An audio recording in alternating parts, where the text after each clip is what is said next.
에, 뭐 저는 이제 전체적인 어떤 방향 제시를 좀 했다면 사실 오늘 이제 참석하신 우리 전문가분들은 또 이 분야에서 상당한 조예가 깊으신 전문가분들이기 때문에 또 현장 밀착형의 자세한 그런 전문가들의 의견을 들어보도록 하겠습니다.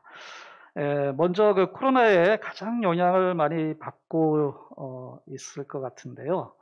그래서 그 가장 영향을 많이 받고 있을 창업기업 두 분의 의견을 먼저 들어보겠습니다. 그래서 먼저 이제 최진호 카카오 엔터프라이즈 이사님한테 제가 질문드리고 싶은 거는 코로나19로 스타트업 생태계가 상당히 기업도 이제 위기에 처한 상황인데 이를 극복할 수 있는 창업자의 사고방식이 무엇인지 좀 말씀을 해주셨으면 좋겠고, 그 다음에 이제 비대면 서비스가 크게 이제 B2B와 B2C로 이제 구분할 수 있는데, 어느 분야가 더 유명할 것으로 예측을 하시는지요? 네. 예, 예, 카카오 엔터프라이즈의 최진호입니다. 네. 먼저 말씀드리기 전에 교수님한테 말씀드리고 싶은 건, 아까 발표해 주셨던 내용들이 정말 피부에 와닿을 정도로 너무나 내용이 좋았습니다. 그래서 정말 감사합니다. 감탄했습니다. 너무 네, 좋았습니다. 네. 다시 한번 감사 말씀드리고요. 네.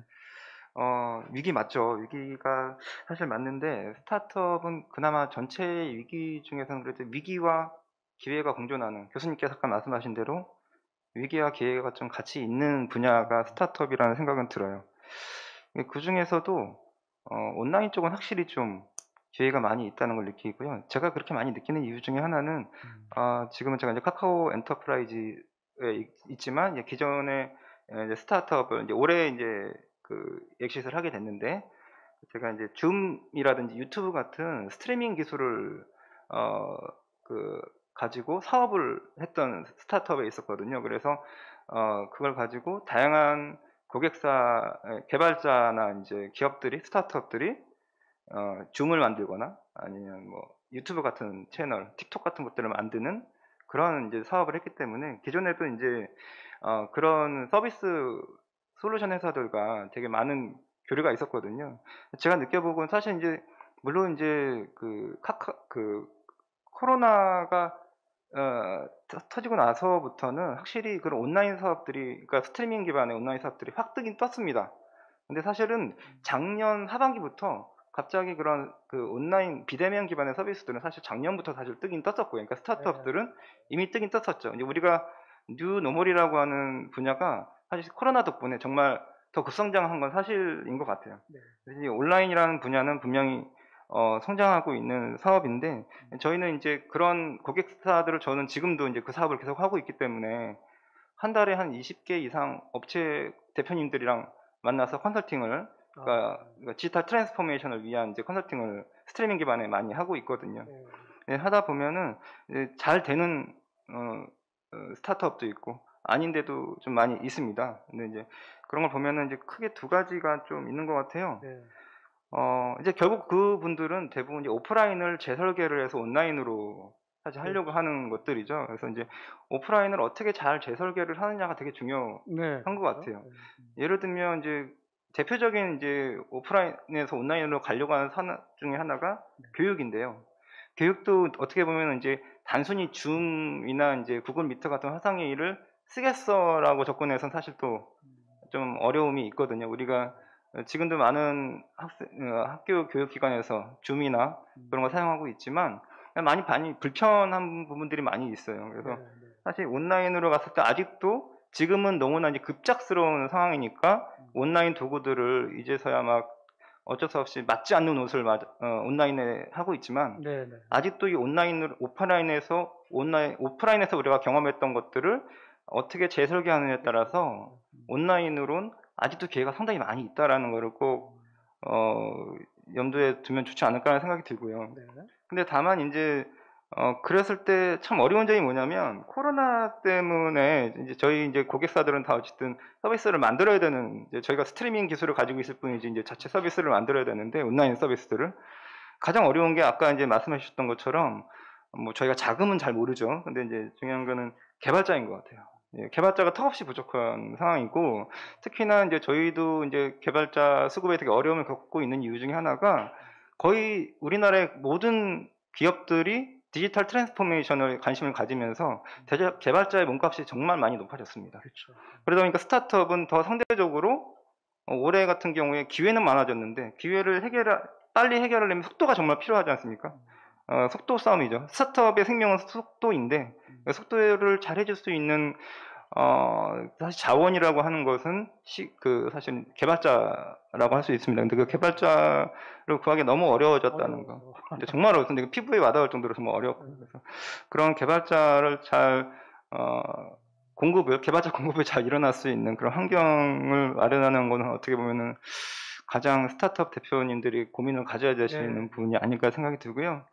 말씀하신 대로 이제 B2C냐 B2B냐는 사실 크게 경계가 있는지는 저는 이제 확실히 떠오르지는 않고요. 다만 분야는 좀 많이 저희는 이제 워낙 고객사들을 많이 만나니까 이 교육이 상당히 많이 언택트에서 많이 있는 것 같아요. 그래서 교육을 B2B2C로 많이 하는 경우들도 많이 지금 시도되고 있는 오프라인에서 온라인으로 가려고 하는 그 분야가 맞죠. 근데 사실 그거 외에도 기업에 있는 다양한 도구들, 면접도 있을 수 있고요. 저희 고객사 중에 이제 면접 서비스들도 이제 어떤 온라인으로 가려고 하는 서비스도 있고, 사실 또 최근 들어서는 그걸 B2B라고 해야 될지 B2C라고 해야 될지 모르겠지만, 이제 의료 쪽, 이게 의료 쪽이 상당히 또 많이 지금 있는데, 규제 때문에 조금 어려운 점들이 있기는 있습니다만, 어떻게든 이걸 뚫으려고 하는, 아니면 혹은 샌드박스 안에서라도 뚫으려고 하는 많은 기업들이 있어서 그 의료 쪽도 상당히 많이 컨택이 많이 들어오고 있는 분야이고요. 아니면 이제 상담 쪽이라든지 그런 부분들이 어떻게 보면 결국은 좀 이제 코로나로 인해 가지고 만날 수가 없으니까 비대면이기 때문에 더 상대방을 신뢰하기 위한 도구들을 잘 하거나 하는 그런 좀 아니면 콘텐츠의 전문성을 잘 보여줄 수 있는 분야를 이를테면 이제 전문가 상담들이죠. 의료 쪽이라든지 아니면 심리 상담이라든지 변호사 상담이라든지 많은 그런 전문가 기반의 콘텐츠 사업들도 되게 유망한 분야가 아닐까라는 생각이 실제로 그런 게 상당히 많이 있고요. 알겠습니다. 전반적으로는 거의 산업 전반에 대해서 되게 기회가 있다라고는 제가 말씀드릴 수 굳이 이제 B2B나 B2C다 구분할 필요 없이. B2C도 마찬가지입니다. B2C도 사실 예전에 작년에서의 트래픽 올라가는 속도에 비해서 올해 같은 경우에는 예를 들면 엔터테인먼트 계열의 여러 가지 이제 약간 서비스들이 훨씬 더 이제 나홀로족들이 많아지고 집에 있는 분들이 많아지다 보니까 확실히 이 트래픽이 올라가는 속도가 작년이랑 비교해 봤을 때 훨씬 더 가파른 걸 저희가 많이 확인할 수 있었습니다. 알겠습니다. 더 말씀을 좀 좋겠지만 시간 관계상 좀 말씀하신 거 보면 이제 역시 이제 그 비즈니스 피버팅이 굉장히 중요하다, 그죠? 그리고 이제 개발자를 좀 확보할 수 있는 그런 역량, 환경 조성이 중요하다는 것이 좀 말씀하시고, 사실 B2B나 B2C가 어디가 유망하다 하는 거는 사실은 그런 이분법적인 것보다 내가 잘할 수 있는 게 뭐냐가 먼저 더 중요한 것 같아요. 그죠? 내가 잘할 수 있는 거. 내가 말해 B2B 시장 쪽에 더 잘할 수 있다면 그 분야에 진출하면 되는 거고, 아니면 B2C 대해서 먼저 자기가 잘할 수 있는 분야, 한계, 이런 부분들을 좀 먼저 확인을 하고 좀 진행하면 좋지 않겠나 생각이 들고요. 그럼 두 번째 우리 엄수원 아드리엘 대표님한테 좀 질문을 드리고 싶은데요. 지금 상당히 이제 인공지능 온라인 마케팅으로 상당히 좀 떠오르고 있는 기업으로 제가 알고 있는데, 코로나19로 인해서 이제 비대면에 대한 산업 의존도가 상당히 좀 높아지고 있고, 또 비대면의 어떤 기술들을 활용해서 좀 극복하고자 하는 그런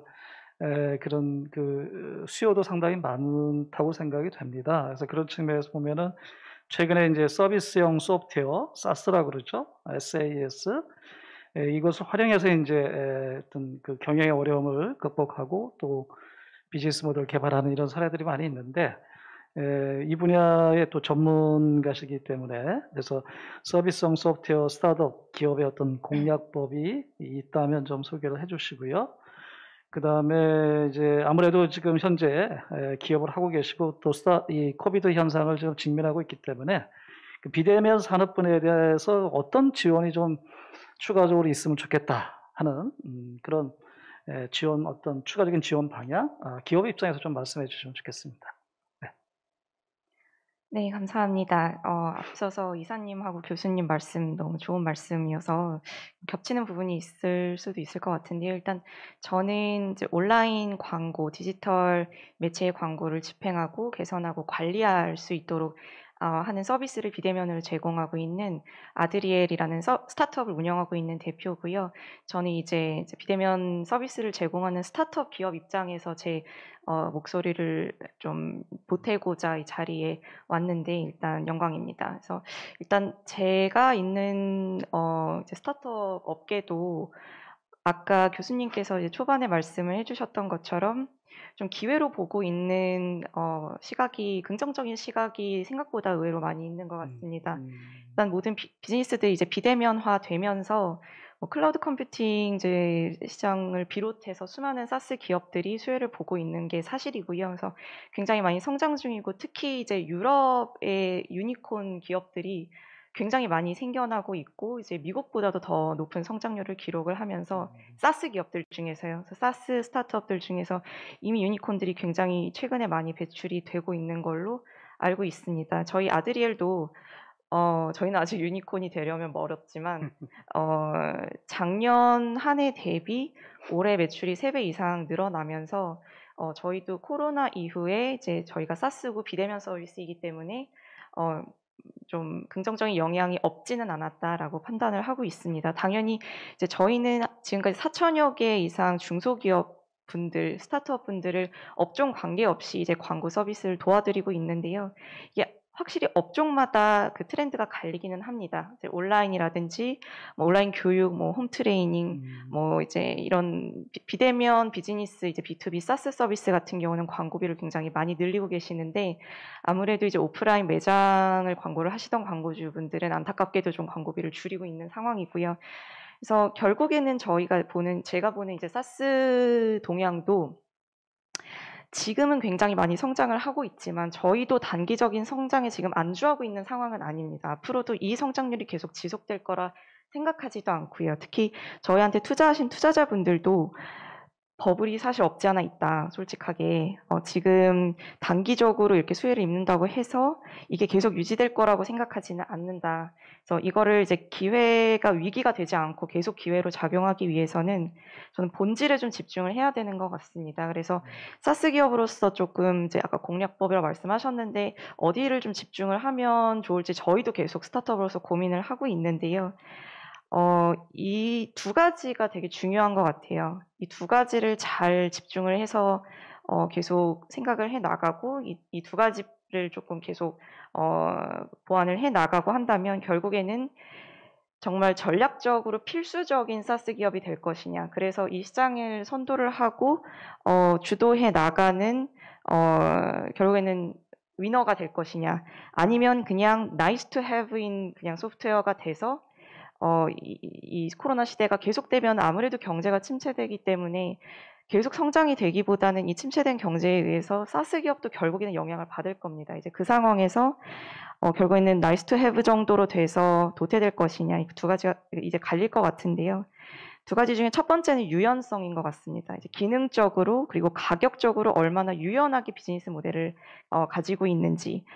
한 버티컬에 내가 너무 집중을 해서 그 버티컬이 코로나의 영향을 받음으로써 무너질 가능성은 없는지, 이게 얼마나 내가 스케일 가능한 유연하게 스케일업이 가능한 비즈니스인지를 조금 계속 확인을 하는 게 좋을 것 같아요. 그래서 저희 같은 경우는 클라이언트마다 상황이 다 다르고 니즈가 다 다르기 때문에 저희가 생각하고 있는 저희의 비즈니스 모델을 계속 고집하다가는 언젠가는 좀 도태될 것이다라는 위기감을 항상 가지고 있습니다. 그래서 저희가 조금 집중하는 부분은 업종으로서도 가격적으로도, 그러니까 저희가 이제 B2B 사스로서 이제 저희가 서브를 하는 클라이언트의 사이즈에 대해서도 너무 한쪽에만 치중하지 않고 좀 더 보편적인 니즈에 집중을 함으로써 언제든지 좀 유연하게 저희 비즈니스가 누구에게나 정말로 필수적인 그런 서비스가 될 수 있도록 노력을 하는 게 중요한 것 같고요. 마지막으로 두 번째는 가격 경쟁력인 것 같습니다. 사스 기업은 결국에는 인건비와 뭐 서버 비용 외에는 그 자본이 많이 소요가 되는 업종은 아니에요. 그래서 사스 기업이 좀 투자 가치가 있고 좋은 기업이라고 판단을 하시는 거고, 그래서 저희가 가지고 있는 가격 경쟁력을 계속 어필을 하는 것이 결국에는 코로나 시대에는 비즈니스들이 코스트 커팅을 계속 해야 되거든요. 그래서 그렇게 코스트에 민감한 어떤 이 상황이 지속이 된다면 가격 경쟁력을 갖고 있는 사스 기업으로서의 기회 요소는 계속 있을 거다. 네. 그래서 이 가격 경쟁력과 유연성 이 두 가지가 전 굉장히 중요한 요소라고 봅니다. 네, 알겠습니다. 그래서 그 지원 부분에 대해서 잠깐만 말씀을 드리면 같은 맥락인데 좀 더 장기적인 성장에 집중을 하고 지원을 해주셨으면 좋겠다. 투자자도 정부 지원 프로그램에서도 뭐 비대면 사업을 이제 육성해야 된다라고 해서 무조건 비대면이라는 딱지가 붙으면 지원을 하고 그러는 게 아니고, 그렇게 되면은 계속 체리 피커들만 수혜를 입을 수도 있어요. 그게 아니라 정말로 이 비대면이라는 것도 어마어마하게 넓은 영역이잖아요. 그래서 이 영역을 잘 쪼개서 누가 정말로 유니버설 니즈, 정말 보편적인 니즈에 집중을 해서 건강한 비즈니스, 장기적으로 성장할 가능성이 높은 비즈니스를 하고 있는지를 잘 파악하셔서 좀 더 장기적인 관점에서 단기적 성장만 보지 마시고 장기적인 관점에서 살아남을 수 있는 기업들을 지원해 주시는 그런 분위기가 좀 조성이 되면 좋을 것 같습니다. 감사합니다. 예, 감사합니다. 네, 그러면 저희가 또 시간 관계상 바로 질문을 드리도록 하겠습니다. 지금 이제 두 분의 창업기업의 말씀을 들었는데, 이제는 이제 그 비대면 또 산업발전, 좀 여러 가지 이제 수요를 말씀하셨는데, 이제 정책적인 측면에서 한번 이제 또 좀 말씀을 들어보도록 하겠습니다. 그래서 전문가분도 두 분, 그 아주경제벤처과학 팀의 신보은 기자님과 그다음에 법무부인 딜라이트의 안희철 변호사님한테 좀 질문을 드리도록 하겠는데요. 먼저 신보은 기자님께 좀 질문 드리고 싶은 게, 많은 이제 그 비대면 분야 스타트업 기업들을 이제 취재도 하고 이 관련 분야로 좀 여러 가지 조사도 해 보셨으리라고 생각이 되는데, 그 취재 중에 기억에 남는 비대면 산업 분야 스타트업 사례가 어떤 것이 있으신지 소개를 해주시면 좋을 것 같고요. 그 다음에 이제 비대면 스타트업 육성을 위해서 정부나 또 국회에 건의할 사항이 있다면 어떤 것이 있을까요? 네, 두 가지 좀 먼저 말씀해 주시겠습니까? 네. 네. 안녕하세요. 저는 아주경제에서 벤처 스타트업을 취재하고 있는 신보훈 기자라고 합니다. 제 일이 이제 그 스타트업 대표님들 만나가지고 어떤 사업 하시고 또 어떤 목표로 그 사업을 하시는지 이제 듣고 이제 전달하는 얘기인데요. 그 중에서 이제 인상 깊었던 기업들이 많지만 그래도 가장 최근에 좀 기억에 남았다라고 하는 기업을 꼽으면 맘 편한 세상이라는 스타트업을 꼽을 수 있을 것 같아요. 이 기업이 이제 그 돌보미들, 그러니까 아이들을 돌봐주는 그런 돌보미들을 그 부모님들과 이제 연결해주는 그런 연결 플랫폼이에요. 그냥 겉으로만 봤을 때는 돌보미 연결 플랫폼인데, 이게 본질을 보면은 그 대한민국의 육아 문제를 해결하는 그런 스타트업이거든요. 그래서 저는 이제 스타트업의 본질이 뭘까라고 생각했을 때 어떤 사회 경제적인 문제를 해결하고 그 문제 해결에 따른 성과로 수익을 얻는 그런 기업들이지 않나 싶은데, 그 대한민국의 사실 저출산 문제가 굉장히 심각하잖아요. 그 원인을 보면은 가장 큰 비중을 차지하는 게 육아 문제고, 그럼 이 대한민국의 힘든 육아 문제를 해결하는 그런 스타트업이 있으면 이거는 진짜 그 스타트업의 존재 이유, 그리고 정부가 스타트업을 지원해줘야 하는 그런 이유들을 잘 설명해주는 기업이지 않나 생각이 들거든요. 네. 그래서 제가 인터뷰를 할 때 정 대표님이 정예지 대표님이 이런 말씀하시더라고요. 우리는 그 대한민국의 저출산 문제 그리고 육아 문제를 해결할 수 있는 변수다라고 말을 하더라고요. 그러니까 이 변수라는 말이 굉장히 반갑기도 하고 되게 멋있는 말이라고 생각했거든요. 정부가 수십조 원의 예산을 쏟아붓고 아무리 노력을 해도 저출산 문제를 해결하지 못하고 있는데 이 20명도 안 되는 스타트업이 저출산 문제를 해결할 수 있는 변수라고 하면은 이런 기업들을 적극적으로 지원하고 키워서 그 저출산 문제를 해결할 수 있는 변수를 키워가야 하지 않나 이런 생각이 들어요. 그리고 요즘 같은 코로나 시대, 그 비대면 시대에도 또 재밌는 게 그 코로나 때문에 이런 돌보미 서비스를 잘 이용 안 할 거라고 생각하는데 이 코로나 기간에 맘시터의 신규 회원이 25만 명이 늘었다고 하거든요. 그러니까 아이들을 어린이집에 보내지 못하니까 비대면 플랫폼을 통해서 돌보미들을 그 매칭을 시켜주고 그 이들을 이 서비스로 활용을 하는 거거든요. 이런 기업들이 많이 늘어나야 된다. 그러면은 정부랑 국회에서는 이런 기업들이 늘어나기 위해서 어떤 역할을 해야 되냐고 생각을 하면은 저는 그 정부에서 모태펀드 등을 통해서 굉장히 많은 예산을 쏟고 스타트업들한테 지원을 해주잖아요. 근데 이 스타트업을 바라보는 시각을 그 조금만 그 바꾸면 좋겠다라는 생각이 들어요. 뭐 유니콘 기업 정도의 규모가 되는 회사들은 정부의 지원 없이 알아서 잘 이제 크겠지만 특히 초기 스타트업이나 이런 기업들을 바라볼 때 정부나 그 정책 당국자에서 이렇게 지원해야 하는 대상으로만 바라볼 게 아니고 어떤 그 정부와 어떤 사회의 문제를 해결할 수 있는 파트너의 시각으로 바라보는 게 어떨까라는 생각이 들거든요. 사실 스타트업계 사람분들 만나보면은 진짜 대한민국에서 가장 똑똑하고 혁신적인 분들이 다 모여 있는 곳이 이 분야인데 이분들을 그냥 뭐 투자금 아니면 뭐 R&D 자금 아니면 보증을 통한 대출 이렇게 그냥 그 지원만 해줄 게 아니고 진짜 사회에 심각한 문제들 있잖아요. 뭐 보육 문제, 교육 문제, 주거 문제 이런 문제들을 해결할 수 있게 너희들이 한번 해결해 봐라 이렇게 한번 제안을 해서 이들이 그런 문제를 한번 해결해 볼 수 있는 장으로 뛰어들 수 있게 이런 식으로 정책을 펴는 게 어떨까. 그 오픈 이노베이션 말 많이 하잖아요. 그래서 대기업이나 중견기업의 문제를 걔네들 그 기업들은 덩치가 커서 해결 못하는 거를 스타트업들이 한번 그 해결해보는 그런 기회들을 제공하는데 그 정부 문제는 왜 스타트업들한테 그 해결해 보라고 그렇게 그 기회를 주지 않냐. 그래서 뭐 예를 들어서 공공조달 시장에 적극적으로 참여를 하게 하고 제조 기업뿐만 아니고 이런 뭐 비대면 기업들 많잖아요. 그리고 사회적인 문제를 해결할 수 있는 기업들도 많은데 그들에게 뭔가 문제를 해결하고 그에 따른 보상을 주고 그런 식으로 스타트업을 좀 투자하는 형태로 보면 스타트업도 자생력이 늘어나고 그리고 정부도 예산을 사용하는데 그런 집행의 효율성도 늘어나지 않을까 이렇게 생각을 했습니다. 네, 네, 좋은 말씀 감사드리고요. 네, 굉장히 의미가 있는 말씀인 것 같아요. 그러니까 저희가 정부 차원에서 보통 이제 기술 창업이라든지 뭐 비대면 분야 창업 지원을 할 때 사실 이제 굉장히 그 비즈니스 모델이나 기술 또는 이제 수익성, 성장성 이런 이제 상당히 그 재무적 측면을 많이 이제 검토도 하고 그죠? 평가를 하지 않습니까? 근데 그런 거에 그것도 물론 중요하죠. 그죠? 중요하지만 이제 또 사회적 기여할 수 있는 사회 문제 해결할 수 있는 소셜 임팩트 차원에서 문제 해결할 수 있는 기업들한테도 좀 상대적으로 비중을 확대했으면 좋겠다. 이제 이런 말씀이 굉장히 의미가 있다고 생각이 되고요. 이런 분야에 어떤 또 좋은 또 비대면 분야에 좀 그런 창업 기업들이 나왔으면 좋겠다는 생각이 드는데 최근에 사실 이제 소셜 벤처 관점에서 중기업에서 사업이 있어요. 있는데 비대면 분야에서도 이제 사실 그런 소셜 벤처 관점에서 많은 기업들이 스타트업이 될 수가 있다고 생각이 되거든요. 그래서 그런 분야도 좀 더 확장을 할 필요가 있다 하는 생각은 저도 공감합니다.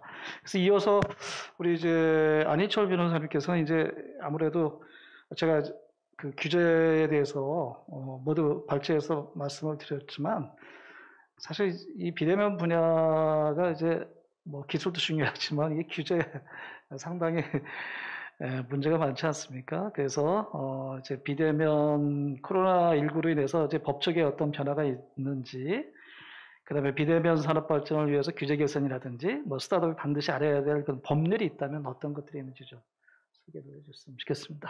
네. 안희철 변호사님. 네. 네, 안녕하세요. 저는 네. 기라이트의 안희철 변호사입니다. 네.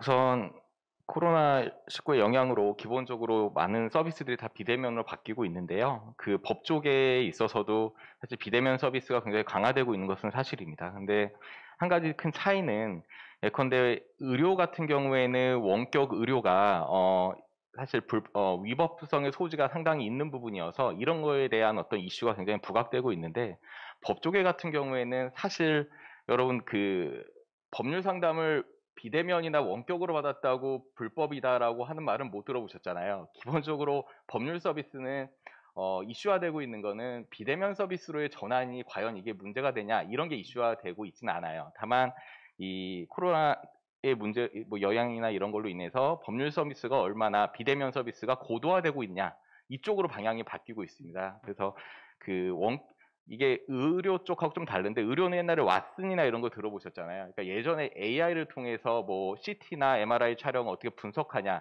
이런 쪽에 접근을 가다가 요즘에는 비대면 쪽으로 많이 핵심이 가고 있는데 법 쪽에는 그 비대면은 애초에 허용이 됐었는데 그것들을 어떻게 하면 강화할 것인가에 대한 초점을 맞추다 보니까 AI를 이용한 리걸텍 쪽이 굉장히 부각이 되고 있는 거예요. 그래서 조금 방향이 다르기도 하고 또 유사한 면도 많습니다.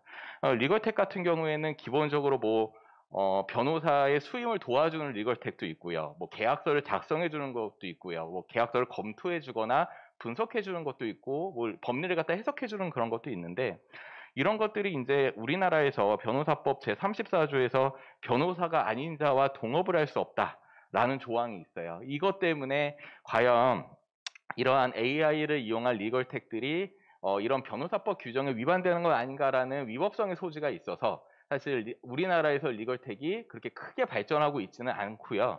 실제로 대부분 뭐 유럽이나 뭐 북미나 이런 데서 유니콘인 리걸텍 기업들이 있는데 또 아시아에도 제가 알기로는 2개나 있는데 한국에서는 유니콘까지도 아니고 많이 못 미치고 있는 상황입니다. 실제로 AI를 이용한 비대면 리걸텍 같은 경우에는 한국법상 뭐 형사책임, 뭐 예컨대 뭐 AI가 분석한 게 명예훼손에 해당될 수도 있고요. 뭐 불법행위로 손해배상 책임도 될 수 있고 또는 뭐 예컨대 저작권은 인간의 사상이나 감정을 표현한 창작물인데 예를 들어서 제가 뭐 이렇게 도와드리고 있는 기업 중에서는 AI가 분석을 해서 뭔가 옷을 디자인해 주는 기업이 있어요. 그럼 과연 이거에 대한 저작권은 누구한테 소유권이 있는 것인가라는 그런 문제까지 발생하거든요. 그래서 여러 가지 법률적 문제에서 리걸텍이 쉽게 발전하기 쉽지는 않은 상황이다라는 걸 말씀을 드리고 싶고요. 그래서 이게 비대면 서비스가 특히 발전을 하려면 법률 쪽에서는 사실 뭐 판결문 같은 것들이 공개되지 않고 있어서 분석도 어렵고 그 다음에 이게 전자문서로 되어 있지 않은 경우가 많아서 그런 것들을 뭐 AI가 이렇게 해석하기도 어려운 상황이고 해서 뭔가 소송 기록의 전자화라든가 아니면 뭐 디스커버리 제도라든가 아니면 재판의 비대면 진행이라든가 이런 것들이 좀 활성화가 돼야 되지 않을까라는 생각이 좀 있습니다. 그 외에 사실 의료산업 같은 경우에도 요번에 코로나 상황 때문에 우리나라에서 제한적으로 전화 진료가 허용이 됐습니다. 근데 의료행위라는 거는 이제 비대면이나 원격을 생각하면 협진이 있고 그 다음에 화상 진료가 있고 원격 모니터링이 있는데 아직도 우리나라는 협진만 허용하고 있고요. 뭐 화상 진료나 원격 진료나 비대면 진료, 원격 모니터링 이런 거 다 불법이에요. 협진이라는 거는 그거죠. 그러니까 예컨대 강원도에 있는 환자가 강원도에 있는 병원에 가서 진료를 받는데 서울에 있는 어떤 병원의 의사와 이렇게 연락을 해갖고 협진을 하는 것까지는 오케이인 거예요. 근데 강원도에 있는 환자가 서울에 있는 의사와 연락해서 진료를 받는 건 안 된다라는 거예요. 그러니까 이런 부분, 이것도 의료법 34조인데요. 아까 변호사법도 34조였고, 그래서 34조가 문제인데 이런 것도 좀 개선이 필요하지 않을까 생각을 하고요. 금융 같은 경우에는 사실 이게 예전에 전통적인 금융시장은 굉장히 그러니까 되게 인텐저블한 서비스, 무형의 서비스였고 대면을 해야 돼요. 은행에 가서 모든 걸 해야 되는데 이제 많이 바뀌었죠. 이제는 굉장히 텐저블하게 바뀌었고 또 빅데이터를 통해서 분석도 많이 하고 있고. 근데 이런 과정에서 사실 모든 데이터 관련된 문제가 발생합니다. 그러니까 고객의 데이터를 어떻게 분석하고 어떻게 보관하고 이걸 어떻게 휴대폰 화면에 띄워줄 것인가의 문제가 발생하는데 여기서 데이터 3법의 어떤 그런 규제 문제가 나오고요. 이거는 나중에 혹시 제가 말씀드릴 기회가 있으면 다시 말씀을 드릴게요. 그래서 지금 금융 같은 경우도 비대면 서비스를 활성화하기 위해서 우리나라에서 뭐 오픈뱅킹이라든가 뭐 금융규제 샌드박스라든가 아니면은 마이데이터 사업이라든가 뭐 이런 것들을 되게 활성화시키려고 노력을 하고 있어요. 그래서 노력을 하고 있으나 아직까지도 데이터 3법 개정과 함께 좀 법 전반적으로 아까 또 교수님께서 말씀해 주신 것처럼 좀 네거티브 규제를 많이 바뀌면서 전반적인 규제 혁신이 일어나야지 금융에서도 비대면 서비스가 좀 더 활성화되고 세계를 선도하지 않을까 생각이 들고요. 그 외에 뭐 약간 지역적일 수도 있는데 뭐 핀테크 분야에서 사실 예전에 뭐 보안이나 이런 것 때문에 망 분리 정책이 우리나라에서 되게 강력하게 추진이 됐었거든요.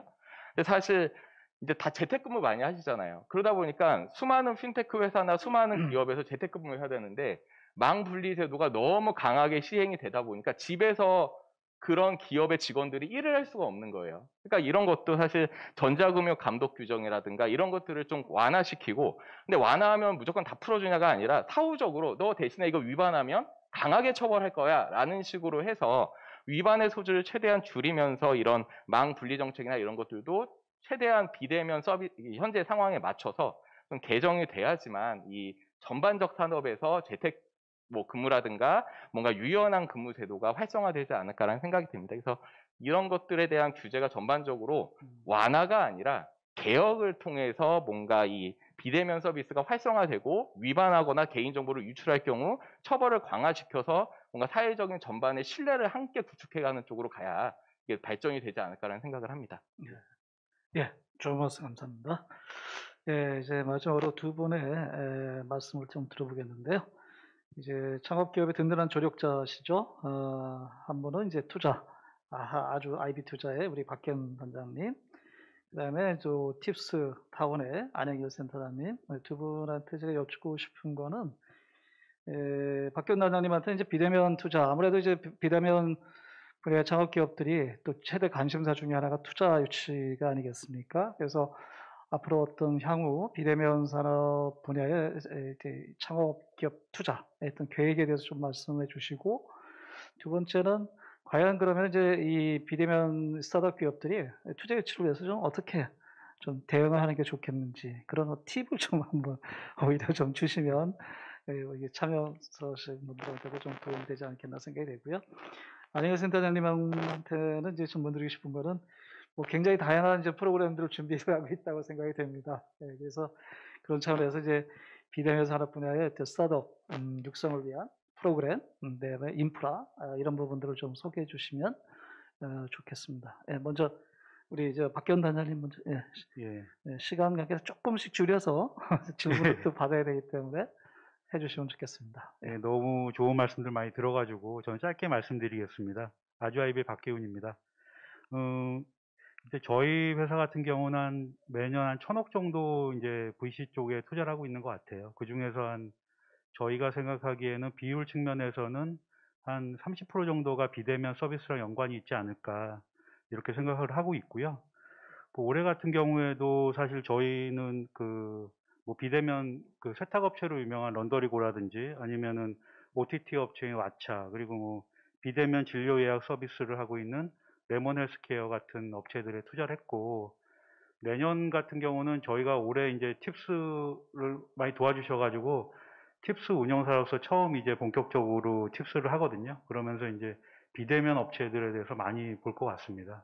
특히 이 벤처 캐피탈을 이제 제가 좋아하는 정의는 변화 사냥꾼이라는 얘기를 많이 해요. 그러니까 변화의 기울기가 높으면은 투자가 굉장히 많아지는데, 올해나 내년 같은 경우는 굉장히 변화가 심할 것 같습니다. 특히 올해는 코로나로 인해서 심했고, 내년에는 코로나가 이제 종료되면서 또 다른 세상이 펼쳐질 것 같고, 그러면서 저희 비대면 사업 자체도 굉장히 많이 변하지 않을까 이런 생각이 듭니다.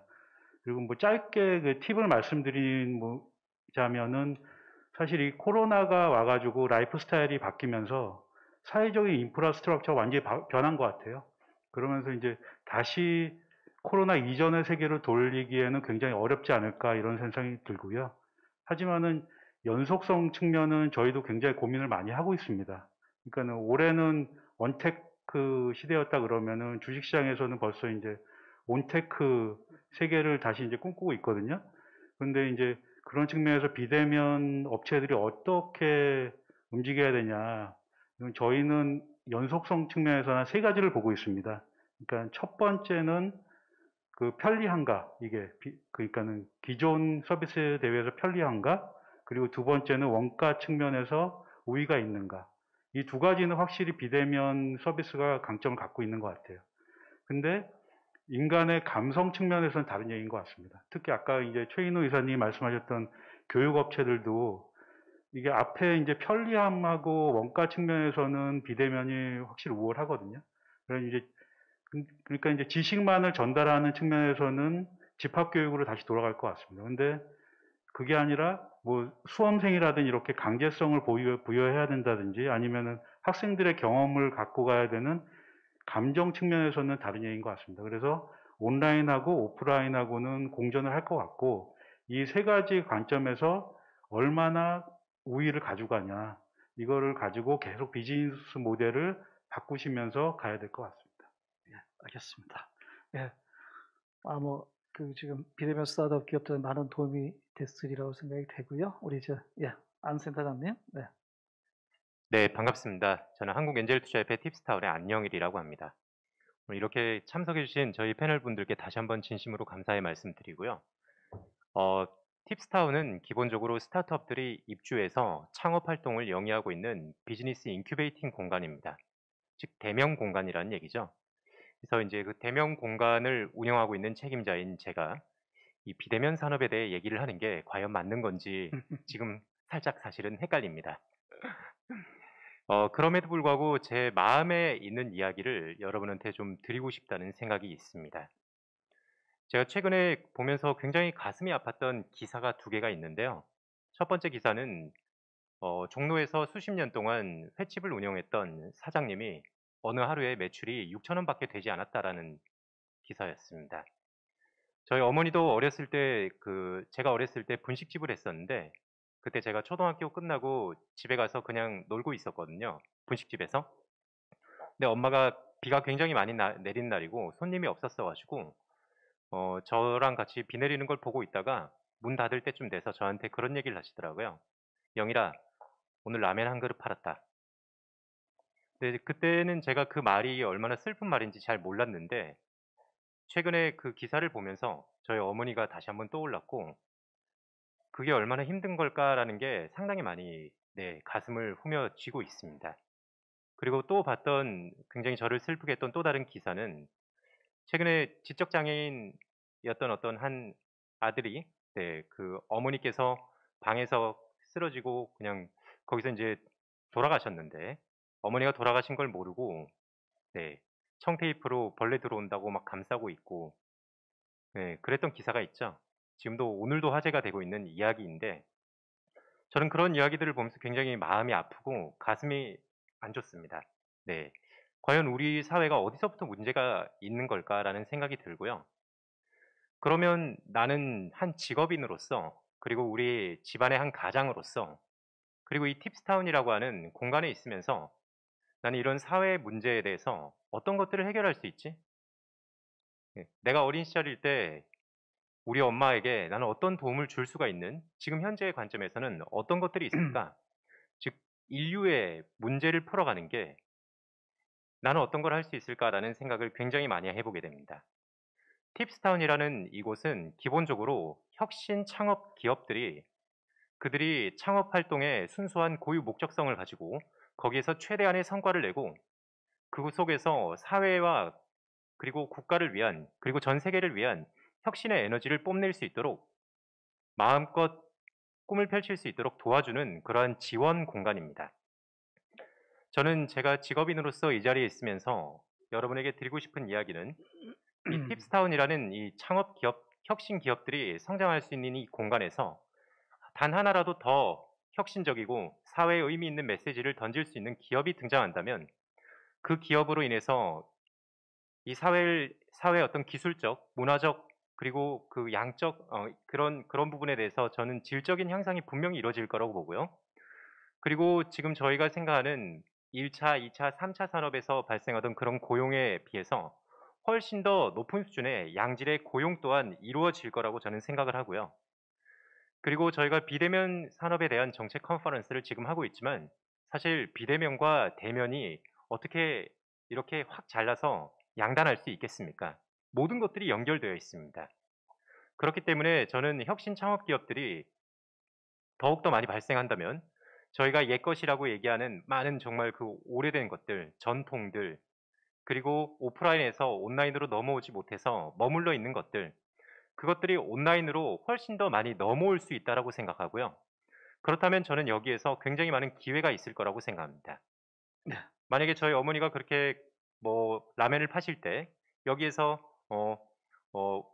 그렇게 비 오는 날은 장사를 하지 말라는 빅데이터가 엄마한테 있었다면 또는 라면을 그렇게 끓여서 어딘가로 쉽게 배달할 수 있는 기술과 보존 기술과 드론 같은 게 있었다면 그런 기업들이 등장하면 이런 문제들이 어쩌면 풀릴 수 있는 저희는 그런 꿈을 꾸는 세상에 살고 있거든요. 그것이 스타트업이고 저한테 혹시 더 시간이 있습니까? 시간이 좀 없습니다. 아, 시간이 없군요. 네, 저 마무리를 해주시면. 저는 지금 인트로덕션만 했고 본론은 시작하지 않았는데 시간이 없다고 하니 제가 1분 안에 끝내도록 하겠습니다. 네, 네. 네, 팁스타운은 그렇게 혁신 창업 기업들이 성장할 수 있게 지원하는 공간입니다. 저희 그래서 팁스타운은 이 코로나19 사태가 확산됨에 따라서 굉장히 빠르게 비대면으로의 완전한 전환을 이뤄내기 시작하고 있습니다. 물론 이 오프라인 공간만은 살아있지만 이곳에서 하고 있는 모든 행사 지원 프로그램들이 비대면으로 진행이 되고 있는데요. 대표적으로 올해는 이제 소부장, 바이오, AI, 빅데이터 이런 분야들로 인해서 팁스 미더비라는 행사를 비대면으로 투자자들과 창업기업들을 모시고 진행을 했고요. 그리고 스타트업들이 글로벌로 진출하기 위한 그 시장 개척이나 해외에서 투자를 유치하기 위한 활동 또한 적극적으로 지원을 하고 있는데 제가 2월 달에 실제로 미국에 오프라인 출장을 다녀왔습니다. 그때도 좋았지만은 올해는 또 3기에서 완전한 비대면으로 싱가포르, 미국 각지에서 투자자들을 모시고 비대면 투자 행사를 진행했는데 이 행사가 끝나자마자 이미 비대면으로 만난 거기 때문에 스타트업들이 투자자들과 비대면으로 소통하는 게 훨씬 더 자연스러워서 그랬는지 아니면 이 행사를 주관했던 분의 역량이 너무나 대단해서 그랬는지 정말로 빠르게 투자가 2건이나 유치가 되고 해외 법인 설립 그리고 글로벌 대회에서의 수상권들이 연이어 발생했습니다. 이렇게 비대면으로 저희가 많은 소프트웨어를 전환하고 있는 가운데 하드웨어는 이렇게 오프라인 공간에 머물러 있지만 이 팁스타운과 그리고 이 팁스타운에서 창업 활동을 하고 있는 이 기업들을 바라보고 있는 저희 한국엔젤투자협회와 팁스타운의 철학과 신념을 믿어주시고 우리 창업 기업들과 투자사들과 유관기관들이 이렇게 계속해서 함께 해주신다면 저는 더 밝은 미래를 늘 꿈꿀 수 있을 거라고 생각합니다. 감사합니다. 네, 감사합니다. 네, 각 분야에서 또 참석해서 그 분야별로 또 좋은 조언들 또 건의도 해주셨는데요. 시간이 많으면 더 이제 시간도 좀 드리고 많은 얘기를 좀 들었으면 좋겠는데 한정된 시간이고 지금 저희가 한 10분 정도 좀 시간이 좀 오버됐습니다. 그래서 조금 시간을 타이트하게 좀 관리를 해야 될 것 같은 생각이 들고요. 고대리님 저희가 뭐 이렇게 고대리님 시간이 저희가 고대리님 어디 계신가요? 네. 시간을 어떻게 좀 10분 정도 여유가 있나요? 아니면은 갈 거 하면 되겠죠? 예, 예, 알겠습니다. 그래서 남은 10분 정도 저희가 좀 오늘 저희 이제 제 발제 그리고 이제 오늘 그 패널 분들의 또 각 분야별 여러 가지 이제 좋은 말씀을 들었는데 실제 오늘 이제 팁스 서밋에 참석하신 온라인으로 참석하신 여러 가지 스타트업 관계자분들이 좀 많이 계신 걸로 알고 있습니다. 그래서 지금 한 10분 정도는 이제 온라인으로 참여해 주신 스타트업 관계자분들의 질문을 저희가 직접 받고 그리고 거기에 대해서 답을 하는 그런 시간을 좀 갖도록 하겠습니다. 지금 총 4분이 지금 질문을 해 주셨는데요. 지금 계신가요? 콜라보 그라운드의 최정현 이사님, 그 다음에 충청대의 박인영 교수님, 모빌테크의 김창훈 팀장님, 콜라보 그라운드의 김치영 대표님, 콜라보 그라운드에서 2분이 오셨네요. 다 어디 잠깐만 손 들어 보실까요? 아, 예, 반갑습니다. 그러면 질문 순서는 이제 콜라보 그라운드의 최정현 이사님부터 직접 답변을 듣고 싶은 우리 패널분한테 직접 질문을 해주시고요. 그 다음에 이제 패널분들께서는 시간 관계상 한 2분 안에 이렇게 답을 해주시면 좋겠습니다. 예, 콜라보 그라운드 최정현 이사님, 먼저 질문해 주실까요? 네. 네, 안녕하세요. 콜라보 그라운드 최정현이라고 합니다. 네. 네, 일반적이고 포괄적인 질문인데요. 비대면 산업에 대한 내년도 육성 방향과 전망에 대해서 스타트업들은 투자 유치 관점에서 전망과 어떻게 준비하는 것이 좋을지 박계훈 아주 IB 투자 사업 단장님께 질문 드리고 싶습니다. 네. 우리 이제 아무래도 이 관련된 사업을 하시는 안영일 센터장님께서 답변을 해주시면 좋겠습니다. 네. 이게 아까 이제 응? 예, 아까 말씀드렸듯이 이제 저희가 보는 관점은 사실 지금이 이제 코로나라고 생각이 들거든요. 근데 코로나 이후를 이제 생각해야 될 때라고 생각됩니다. 비대면 산업을 하시면은 그 연속성을 저희가 어떻게 가져갈까, 이거를 가장 관점을 두고서 생각하셔야 될 것 같고요. 비즈니스 모델을 생각하실 때는 이게 코로나 이후에 사람들을 어떻게, 그러니까는 저희 서비스의 중독성을 갖게 만드냐, 이게 가장 클 것 같습니다. 그러니까 뭐 편리함이나 경제, 뭐 원가 우위 같은 거는 저희가 분명히 확보를 하고 있는데, 사람들을 어떻게 움직여서 이걸 계속 잡고 있을 것이냐, 이거에 대해서 계속 고민하시고 비즈니스 모델을 만드시는 게 좋지 않을까, 이런 생각이 듭니다. 네, 알겠습니다. 그 다음에 그러면 이제 충청대 박인영 교수님,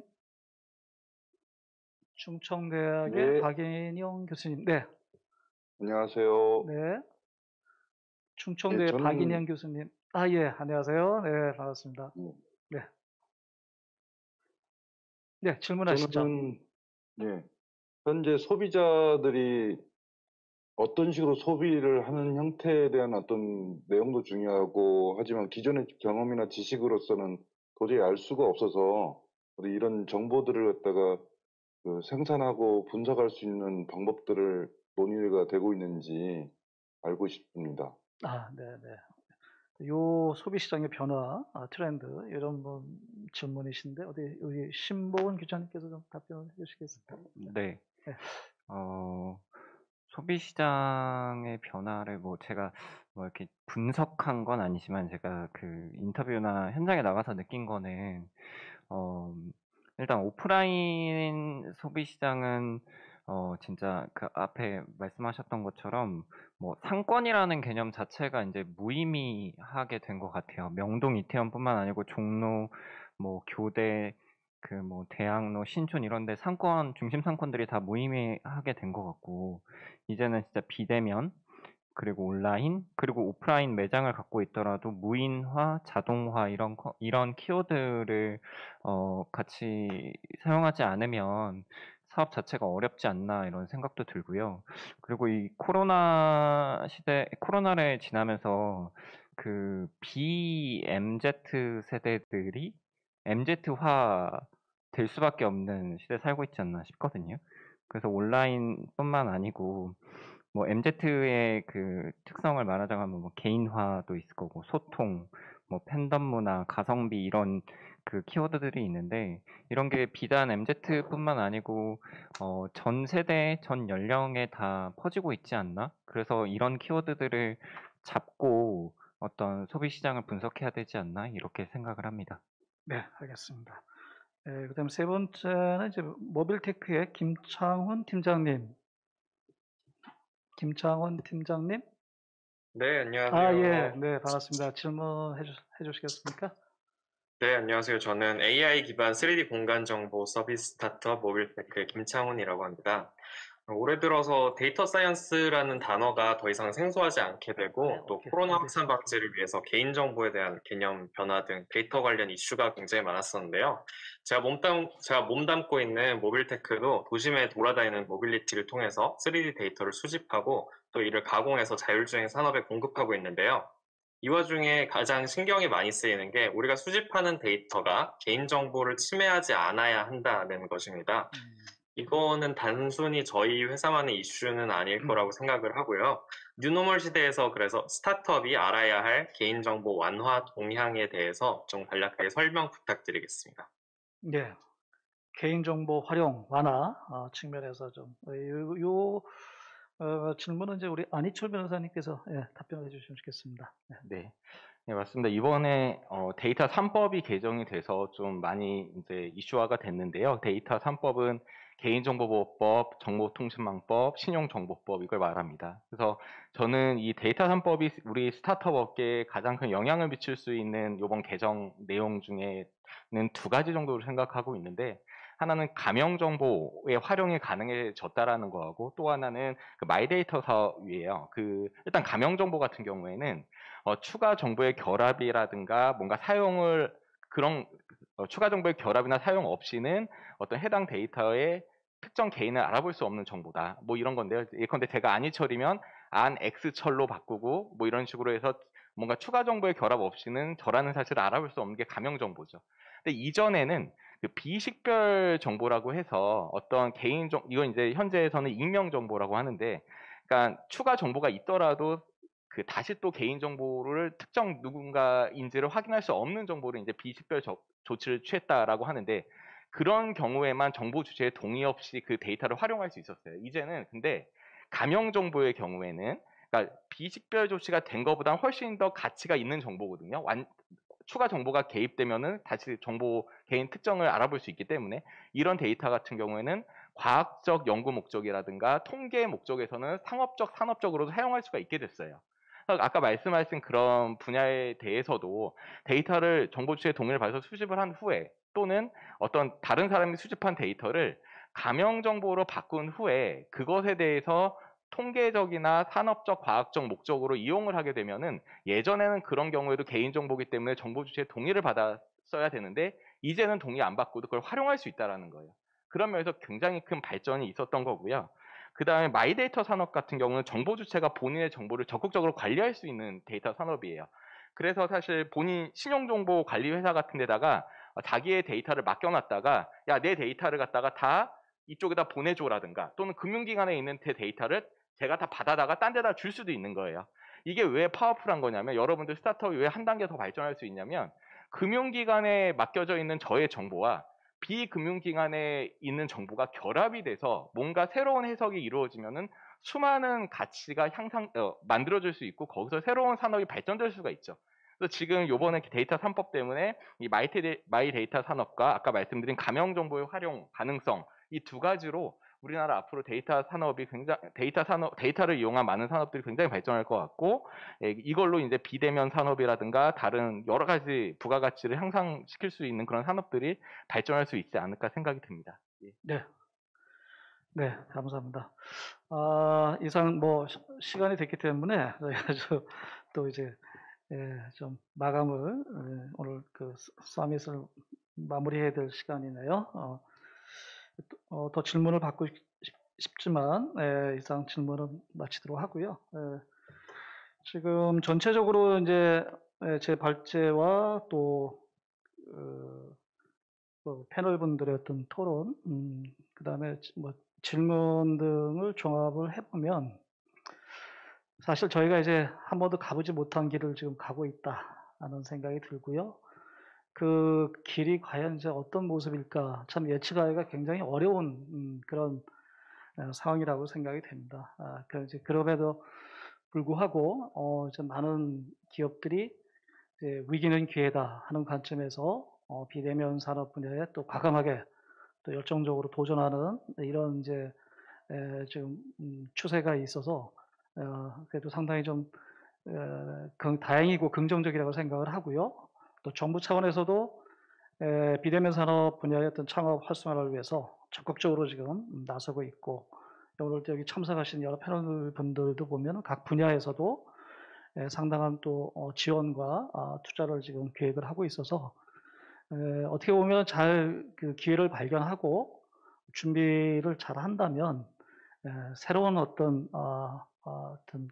성장할 수 있는 그런 기회를 충분히 가질 수 있다, 이렇게 하는 그런 긍정적인 어떤 메시지를 오늘 좀 발견할 수 있었던 것 같습니다. 아무쪼록 또 그 두 번째는 사실 오늘 다양한 분야에서 전문가분들이 말씀을 하셨는데, 이 비대면 산업 분야의 어떤 창업 스타트업 육성을 위해서는 어느 한 분야만 이게 잘해서는 안 되는 것 같아요. 그죠? 어떤 교육이라든지 비즈니스 모델이라든지 또는 투자라든지 또는 이제 법 규제라든지 이 분야를 다 이제 종합적으로 이렇게 검토를 하고 추진을 해야 되는 그런 어려움이 있다고 생각이 되는데, 그래서 각 분야의 전문가들이 다 같이 이렇게 협업을 통한 이 문제 해결을 위해서 또는 스타트업 기업들을 지원하기 위한 그런 어떤 컬래버레이션 하는 그런 여러 가지 팀이라 할까요? 또는 시스템 이런 부분들이 좀 같이 병행이 돼서 발전하면 좋겠다는 그런 생각을 해봅니다. 참고로 말씀드리면은 이제 네덜란드 같은 경우 상당히 이제 이런 스타트업 기업들을 도와주기 위한 플랫폼을 이미 발족을 시켰어요. 그래서 가칭 코로나 스타트업 서포트 포탈이라는 이런 포탈을 만들어서 그야말로 이제 스타트업 기업들이 코로나 위기를 극복할 수 있도록 지원해주기 위해서 뭐 자금 지원, 정보 제공, 컨설팅, 뭐 글로벌 진출, 투자 연계, 교육, 웨비나 또는 이제 창업자 간의 어떤 다양한 그런 정보, 노하우를 공유할 수 있는 네트워킹을 지원하는 그런 종합 포탈을 이미 만들어서 운영을 하고 있습니다. 우리나라도 이제 이와 같은 어떻게 보면 종합 포탈을 좀 만들어서 각 분야의 전문가분들이 참여하고 또 창업자 간의 네트워킹, 또 투자 유치 이런 부분들도 좀 더 체계적으로 시스템적으로 진행이 되는 그런 모습들이 좀 필요하지 않나 생각이 듭니다. 네, 이렇게 해서 아무쪼록 저희가 이제 마무리를 하는데요. 다양한 의견 뭐 이제 시작이기 때문에 저희가 하여튼 좀 더 계속해서 좀 더 이런 지식을 노하우로 서로 협업하는 그런 분위기 조정이 좀 필요하다는 생각이 들고 오늘 이제 참석하신 패널분들 다시 한번 감사드리고요.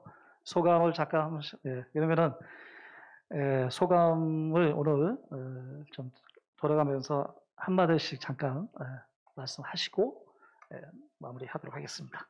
네, 우리 순서 그쪽에서도 좀 이렇게 말씀해 주시게 간단하게 좀 네, 오늘 소감 한마디씩 말씀해 주시죠. 예, 오늘 저는 이제 법조계 쪽 규제를 좀 말씀드리려고 왔다가 이제 다른 분들 말씀 들으면서 좀 많이 배울 수 있었고요. 어떤 비대면 이 상황이 어떻게 스타트업한테는 위기일 수도 있는데 좋은 기회일 수도 있기 때문에 그런 면에서 저도 도울 수 있는 부분이나 기여할 수 있는 부분이 있으면 최대한 열심히 노력하겠습니다. 예, 감사합니다. 네. 뭐 다들 어려운 시기를 지나고 계신 것 같은데요. 화이팅 하시기 바랍니다. 네, 감사합니다. 네. 네, 저희 아드리엘도 중소기업 스타트업 꾸준히 계속 더 돕도록 하겠습니다. 다들 화이팅입니다. 네, 감사합니다. 네. 저도 오늘 많은 내용을 제가 몰랐던 내용을 많이 알게 돼서 뜻깊은 자리였습니다. 감사합니다. 네, 마중물이라는 단어가 있죠. 마른 펌프에서 깊은 우물에서 물을 길어내려면 푹푹푹 소리가 납니다. 그래서 물 한 바가지만 살짝 떨어주면은 그러면 물이 깊은 우물에서 끌어올려 오는데요. 정부의 역할이 그렇게 깊은 우물에서 새로운 가능성을 끌어올리는 마중물의 역할입니다. 저희 팁스타운과 그리고 정부, 중소벤처기업부 뭐 다들 협력해서 여러분을 위해서 마중물 역할을 충분히 할 테니 여러분은 앞으로 대한민국을 빛내주시기만 하면 될 것 같습니다. 감사합니다. 네, 마지막으로. 네. 네. 저는 사실 뭐 스타트업 전문가라기보다는 전달자에 가까운데요. 누구든지 뭔가 그 사업이나 그 스타트업을 알리고 싶으신 분이 있으면 저한테 연락 주시면은 그 세상에 이런 기업도 있다라고 알릴 수 있도록 저도 열심히 노력할 테니까 많은 연락 부탁드리겠습니다. 네, 감사합니다. 마무리하도록 하겠습니다. 네, 오늘 장시간 참여해주신 여러 패널분들 또 랜선으로 참여하신 여러분 우리 전문가분들 감사드리고요. 아무쪼록 남은 연말 얼마 남지 않았는데 건강 조심하시고 새해에는 더욱더 위기는 기회라는 관점에서 다시 한번 더 발전할 수 있는 기회를 갖기를 바라겠습니다. 네, 모두 화이팅입니다. 네, 감사합니다. 네, 감사합니다.